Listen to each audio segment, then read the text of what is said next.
Bonjour, voici la suite du commentaire du psaume 68 que nous allons faire comme d'habitude en regardant comment se trouve le texte original hébreu qui nous permet d'entrer bien plus en profondeur dans le sens de ce texte.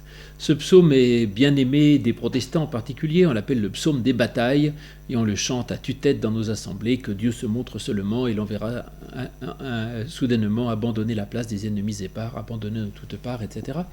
Psaume qui a été chanté donc par les protestants lors des persécutions pendant les guerres de religion et qui effectivement parle de la manière avec laquelle Dieu défend le fidèle et comment il le défend des ennemis qui sont autour de lui. Simplement, je ne suis pas sûr que l'interprétation qu'en faisaient les protestants à la Réforme était juste, c'est-à-dire que je ne suis pas sûr que Dieu nous défende contre nos ennemis humains. Par contre, Dieu, oui, nous défend contre les ennemis intérieurs, contre l'adversité, contre le mal, contre tout ce qui vient menacer notre équilibre ou la tentation. Et de cela, on peut dire que Dieu nous délivre. Parce que dans ce psaume, effectivement, il est question de toutes les merveilles que Dieu apporte aux croyants, et ce Dieu qui libère le peuple. En effet, c'est un psaume qui fait allusion à la sortie d'Égypte en particulier, et on trouve de nombreux éléments qui rappellent justement la traversée de la mer Rouge, parfois même les plaies d'Égypte, la traversée de la mer Rouge, Mont Sinaï et le don de la loi. Et donc il s'agit d'un psaume qui parle de la façon avec laquelle Dieu libère le croyant et aussi la manière avec laquelle Dieu le délivre de tout ce qui le menace.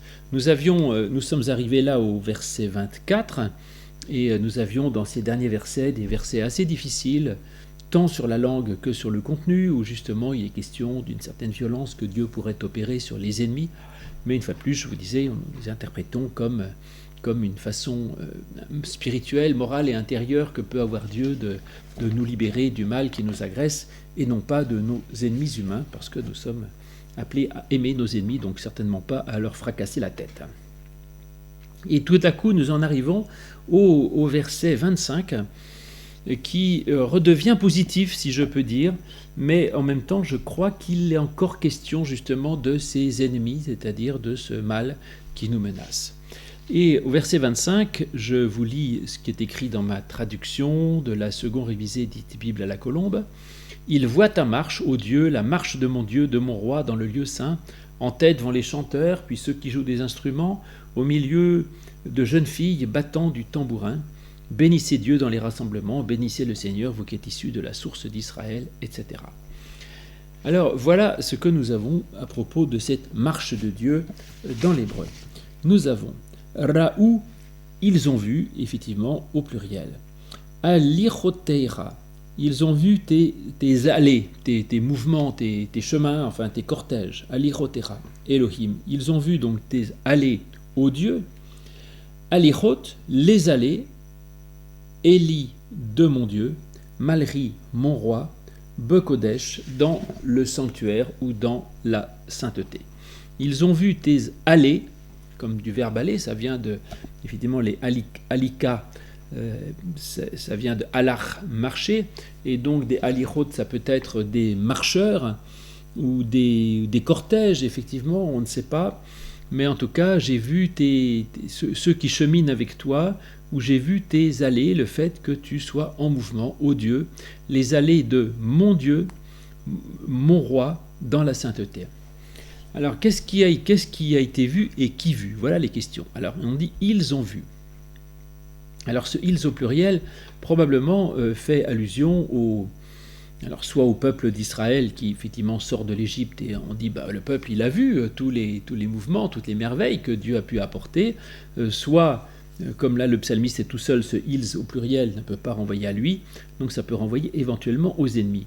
C'est-à-dire que Dieu, tout à l'heure, on disait il réduit ses ennemis à pas grand-chose, mais en même temps, il n'est pas certain qu'il veuille totalement leur perte ou leur destruction. Peut-être que justement, ces ennemis, Dieu essaye de les convertir et qu'ils voient le mouvement de Dieu et qu'à ce moment-là, ils sont capables de voir un certain nombre de choses pour les convertir. Donc peut-être que là, il faut repasser, je dirais, à une vision plus humaine, plus individuelle de ceux qui font le mal, des adversaires tout simplement humains, et de voir ce qu'il peut en advenir, et de voir de quelle manière les adversaires de Dieu peuvent finalement être convertis en regardant un certain nombre de choses. Donc ils ont vu quoi? Ils ont vu tes allées. Alors ces allées, c'est je vous ai dit, c'est alichoteira, tes allées. Soit c'est ceux qui marchent avec toi, donc ils ont vu tes marcheurs, et alach veut dire marcher, on a là 2 fois le verbe marcher, ils ont vu tes marcheurs, ô Dieu, les marcheurs de mon Dieu, mon roi, et on insiste sur le fait qu'il s'agit de choses qui marchent. Alors si c'est des personnes qui marchent, des marcheurs, il peut s'agir effectivement là du peuple. Le peuple est considéré comme un pèlerin, et le croyant en général est appelé à être comme un pèlerin, c'est-à-dire comme quelqu'un qui chemine dans sa vie et qui marche avec Dieu, c'est-à-dire que c'est les marcheurs de Dieu.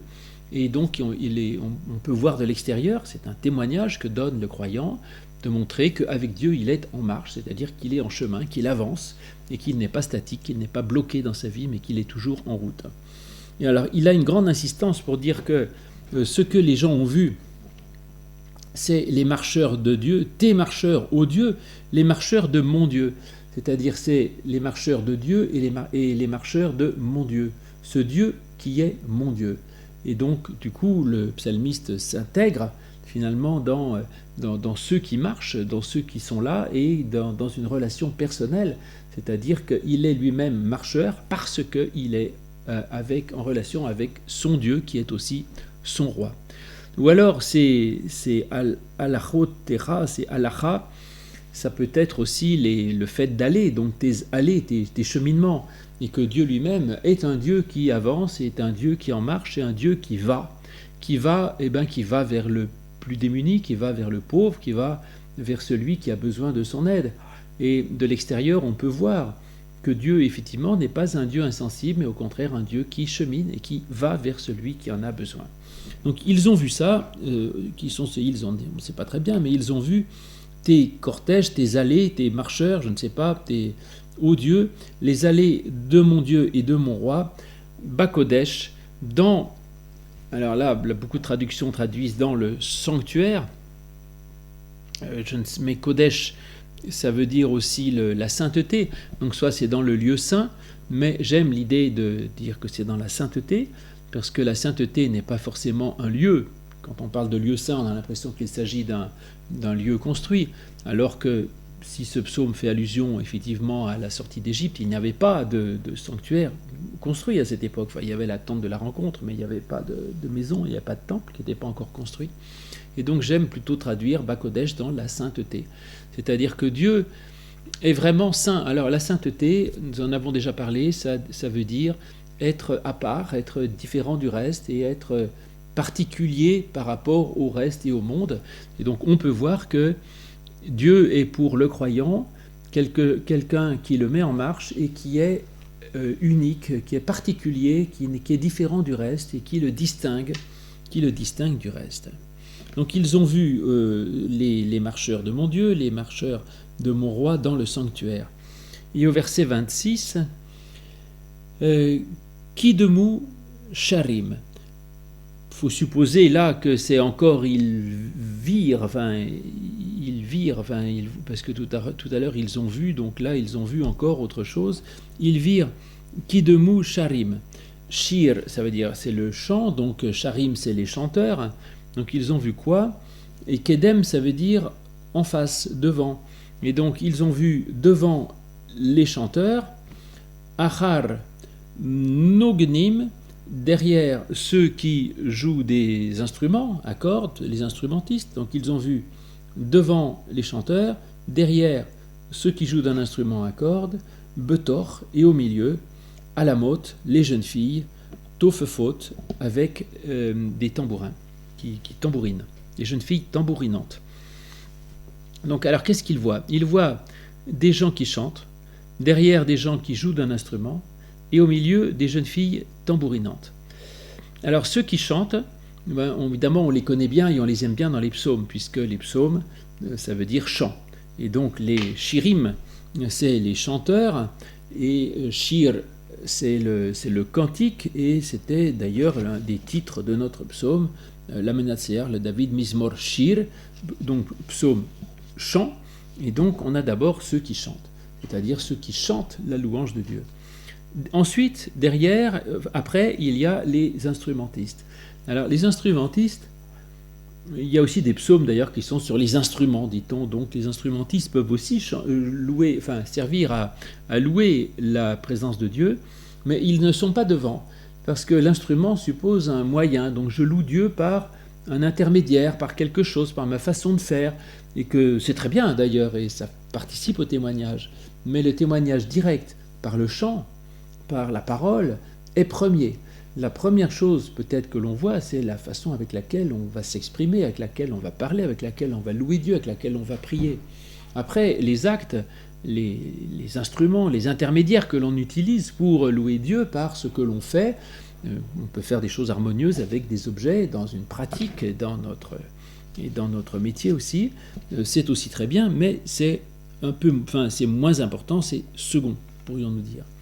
Et Betoch Halamot Tofefot, et au milieu, les jeunes filles qui tambourinent. Alors, les jeunes filles tambourinantes, on ne sait pas très bien en fait ce que font ces jeunes filles qui sont des Tofefot, parce que tafaf, ça veut dire, a priori, on pense que ça veut dire battre un tambourin, mais en fait, on n'en a aucune idée, pour tout vous dire. Et on ne met ça uniquement parce que la Septante, donc la traduction antique en grec, a traduit ça par El Meso Neanidon, au milieu des jeunes filles, Timpanistrion, qui tape du tambour. Donc comme la Septante a compris tambourinante, on a supposé que c'était des jeunes filles tambourinantes. Pourquoi pas? Mais cela dit, c'est pas tout à fait idiot, puisque le deuxième endroit où on retrouve ce mot de tafaf, les jeunes filles, c'est aussi à propos de jeunes filles, en Exode 15, verset 20, où il est écrit « Myriam, la prophétesse, la sœur d'Aaron, prit en main un tambourin, et avec les femmes la suivirent avec des tambourins et des danses, ou les musiciens, avec des tambourins et des danses. » Et donc, on a aussi, donc là, on suppose que c'est des tambourins, enfin, on ne sait pas, enfin, en tout cas, c'était un instrument qui permettait aux jeunes filles, avec Myriam, sœur d'Aaron, de dire quelque chose. Alors là, les jeunes filles sont aussi en train de faire ça, et il y a deux façons de faire. Soit on dit que devant, il y a donc les chanteurs, derrière, il y a les instrumentistes, et puis au milieu, il y a les jeunes filles tambourinantes. Ça peut être intéressant que les jeunes femmes, que les jeunes filles, que le sexe féminin, autrement dit, soit au milieu de tout cela, soit le cœur, d'une certaine façon, de la louange. Donc il y a le début et la fin, et il y a le cœur, le centre, le plus important peut-être, ce sont ces jeunes filles tambourinantes, comme Myriam, la sœur de Moïse, a été d'une importance considérable. Ou alors, on peut dire que les jeunes filles représentent le croyant d'une façon générale, et ça c'est assez fréquent, en particulier dans le Cantique des Cantiques, les filles de Sion, c'est l'ensemble des croyants, c'est l'ensemble de ceux qui sont invités à être en relation avec Dieu, comme dans le Nouveau Testament, avec la parabole des jeunes filles, des 10 vierges, enfin des vierges sages et des vierges folles, des jeunes filles donc, et donc ces alamotes peuvent être très bien une image du croyant. Et que du coup, il y a le cantique d'un côté, le cantique de l'autre, et au milieu, il y a le croyant qui tambourine, et que moi je suis pris au milieu de cette louange des psaumes, si vous voulez, qui loue Dieu d'une façon merveilleuse, et moi je suis au milieu, je tambourine, et je suis encerclé devant et derrière par la louange de Dieu. Et peut-être aussi d'ailleurs que les hils tout à l'heure, donc c'est qu'on supposait être soit le peuple en général, soit ceux qui s'en étaient un peu éloignés, qui sont entourés justement de louanges devant, de louanges derrière, et que du coup, et au milieu, il y a ces jeunes filles tambourinantes, c'est-à-dire le cœur des fidèles, des croyants, qui lui exprime sa joie à sa manière avec des tambourins, ce qui est peut-être moins raffiné qu'un instrument à cordes, mais qui néanmoins est tout à fait important. Ou alors, autre solution, ce betoch à la mode, c'est-à-dire au milieu des jeunes filles, certains l'interprètent en disant, il y a donc devant, il y a les chanteurs, derrière, il y a les musiciens, et les chanteurs et les musiciens sont au milieu des jeunes filles tambourinantes. C'est-à-dire que les jeunes filles tambourinantes, c'est l'ensemble des croyants, et qu'au milieu des jeunes filles tambourinantes, il y a les chanteurs et les musiciens, et que les chanteurs et les musiciens ne sont pas à part, si vous voulez, mais ils sont au milieu du peuple. Ça, c'est une vision très j'allais dire très protestante, de la conception du sacerdoce universel, où le pasteur, par exemple, n'est pas à part du peuple, mais il est dans le peuple, et il vit avec les jeunes filles, avec tout le monde, enfin, dans les jeunes filles tambourinantes, il fait partie du peuple des fidèles, et il ne se met pas à l'écart, ni à distance du peuple des fidèles, et les loueurs, chanteurs de psaumes, et les chanteurs joueurs d'instruments doivent être au milieu. Mais, comme nous l'avons souvent dit, il n'est pas nécessaire dans ces interprétations de psaumes de choisir une interprétation qui en exclurait une autre, et évidemment qu'elles peuvent rester toutes valables en même temps. Et donc je garderai les deux. Les jeunes filles tambourinantes sont encadrées par la louange et par le chant, par le psaume et par la louange, par les instruments et la musique de louange, et elles sont encadrées par cela, c'est le début et le commencement de leur vie, et elles au milieu, elles font comme elles peuvent de louer Dieu avec leur tambourin, et en même temps, cette louange, elle ne leur est pas extérieure, mais elle est aussi au milieu même de leur vie. Donc voilà ce verset 26 du psaume 68, qui est un verset absolument magnifique et que j'aime particulièrement. Et le verset 27 conclut finalement un petit peu tout cela en disant « Be makihelot » dans les rassemblements, en fait, effectivement, kahal, ça veut dire rassembler, kahal c'est une assemblée, une synagogue, on dirait en grec, une assemblée, ça donnait le mot église, ecclesia en latin, donc église en français, et donc les bemakehelot dans les rassemblements, dans les assemblées, Baruchu, bénissez Elohim, bénissez Dieu, Yahvé, l'Éternel. Bénissez Dieu, l'Éternel, Mimkor, Israël, depuis la source d'Israël. On ne sait pas très bien comment découper ce verset. Dans les rassemblements, bénissez Dieu, virgule, l'Éternel, virgule, depuis la source d'Israël. Alors on peut effectivement séparer en deux moitiés en disant dans les rassemblements, bénissez Dieu, virgule, et sous-entendu bénissez l'Éternel depuis la source d'Israël. C'est-à-dire que dans les assemblées, on peut bénir Dieu, et je vous ai déjà dit que Dieu, quand on parle de Dieu Elohim, c'est qu'on parle d'un Dieu puissant, d'un Dieu grand qui nous dépasse infiniment, qui peut être même éventuellement redoutable. Et au contraire, l'Éternel, Yahvé, c'est le Dieu de grâce, de douceur, de bonté. Et que dans les rassemblements, on peut bénir Dieu, et que depuis la source d'Israël, on peut découvrir que ce Dieu, il est Yahvé, c'est-à-dire qu'il est un Dieu de grâce et de bonté. Et ça change tout. Mais ça, c'est Israël qui nous l'a révélé. Parce que c'est Israël qui nous a révélé ce Dieu d'amour, de bonté, qui a compassion pour son peuple et qui vient le libérer simplement parce que, dit-il, il a vu sa souffrance.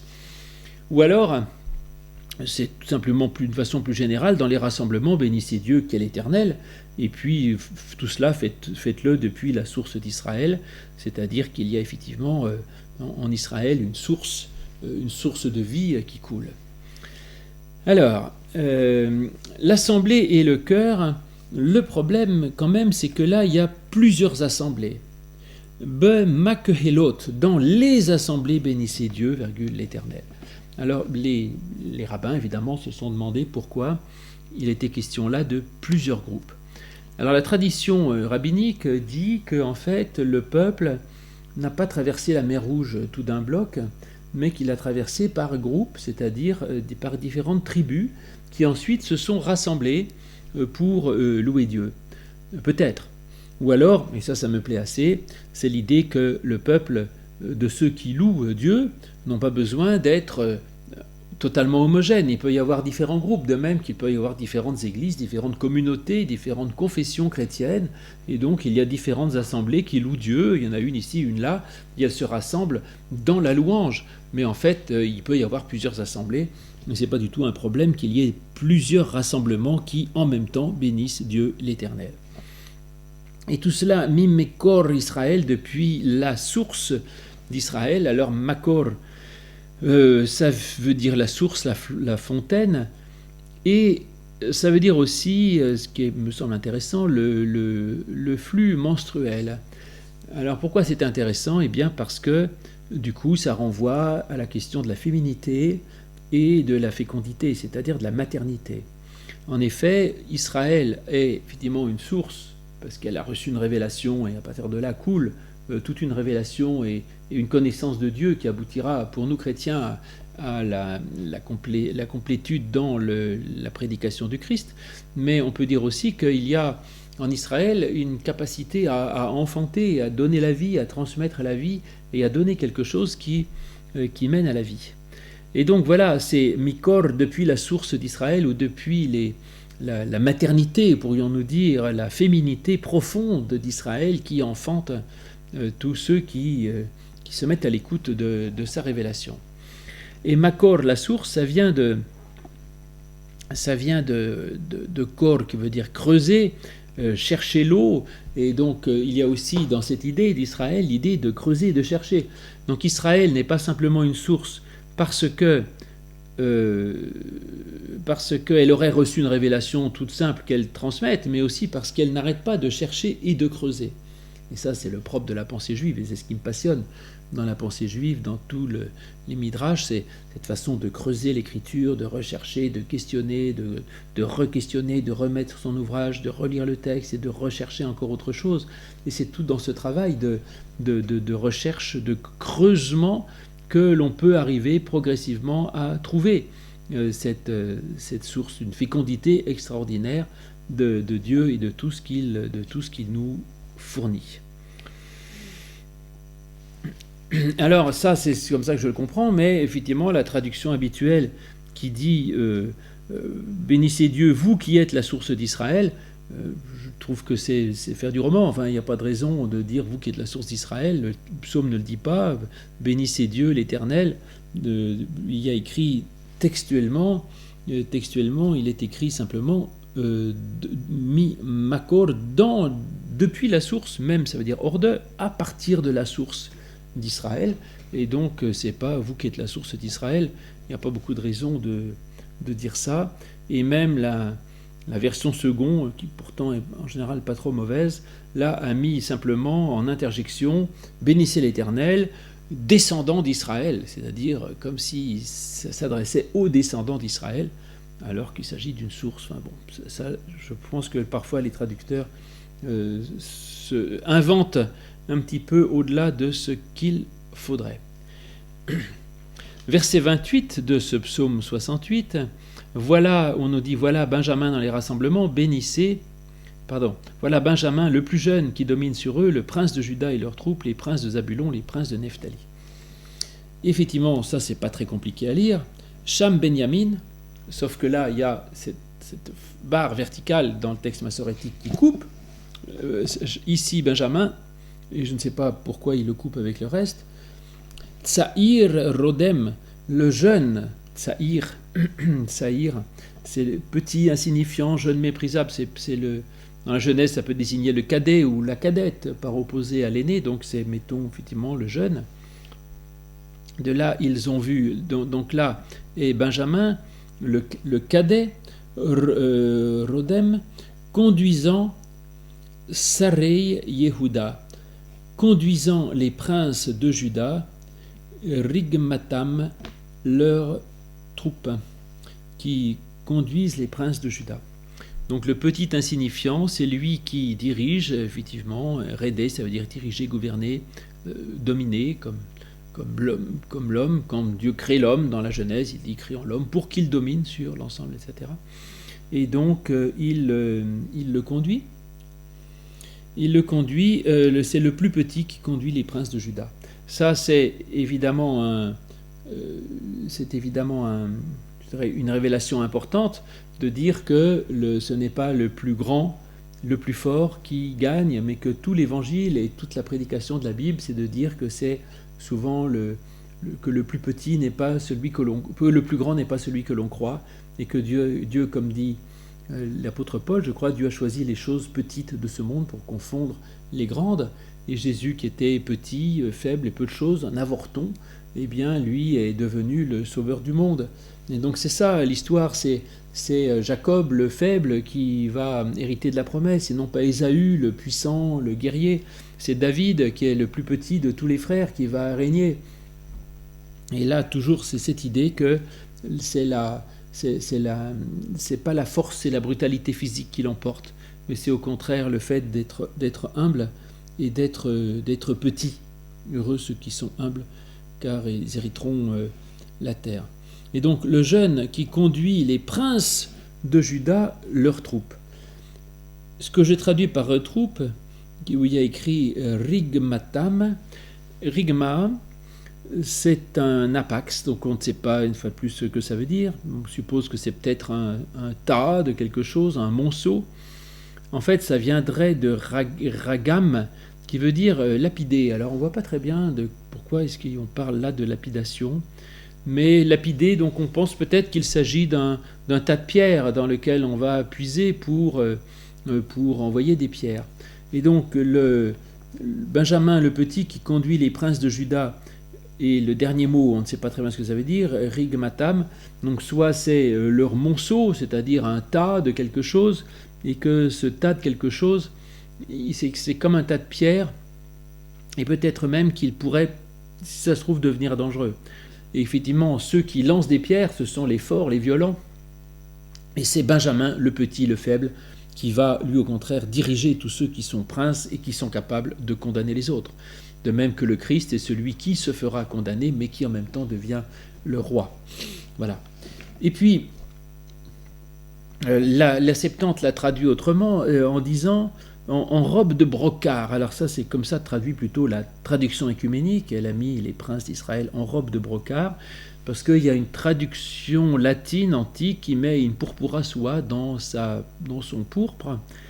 Et la Septante avait mis Igemoni Safton, c'est-à-dire dans leur pouvoir, dans leur force, parce qu'ils ont lu probablement Rose Nohem au lieu de Roga Nohem. Donc ils ont changé autre chose, mais je pense que ce n'est pas indispensable de modifier cela. Et ensuite, pour finir le verset 28, on a donc qui conduit les princes de Juda, leur monceau, et Sarei Zébulon, les princes de Zébulon, Sarei Nephtali et les princes de Nephtali. Zabulon et Naphtali étant deux autres tribus donc d'Israël, et que finalement c'est le plus jeune des princes de Benjamin qui devient le chef de tout. La question de la puissance de la fraternité en général est un thème récurrent, bien sûr, dans toute la Bible, et qui revient souvent et qui montre que les rapports de force parfois peuvent s'inverser, et que ce n'est pas toujours ce que l'on croit qui est le plus fort, parce que la force, effectivement, n'est pas toujours là où on la pense. Voilà, nous sommes donc en arrivés au verset 28 de ce psaume 68, et je vous donne rendez-vous bientôt pour la suite de ce psaume, et je vous dis donc au revoir.